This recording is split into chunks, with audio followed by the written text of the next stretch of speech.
طالبانو ورونو دي موږ احناف علما وی دا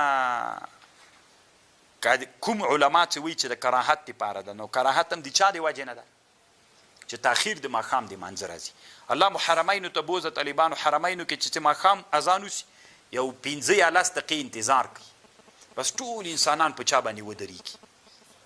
په دا رکعتینو باندې ودرېږي کوي ما به خپل هم کول طالبانو دی موږ افغانان خو نه طالبانو الله دې دوی په حال رحم وکړي یو خانه به مولا داسې راډې سترګې رانیولې ولې یو خانه به م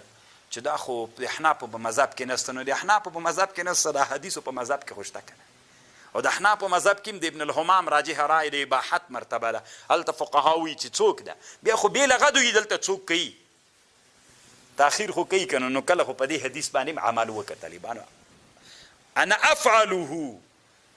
انا قد نصلي هذين الركعتين في الحرمين واؤسي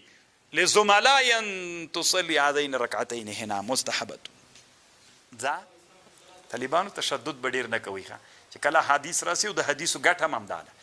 مخکې به طالبانو د حدیث د فقې په مزاج ویلي که فقې سره به برابر ویلي به صحیح حدیث ته که فقې سره برابر و منسوخ طالبانو نه موږ باید څوک ووایو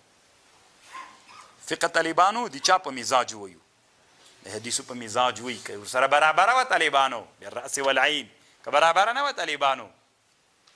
پیږې خو که نه ځه حتی طالبانو حدیثو کې داسې راځي که نه کله به چې ته رانه نوتلې ستنو ته به جای نه و دومره ډېر صحابه به هر ستنې ته ولاړو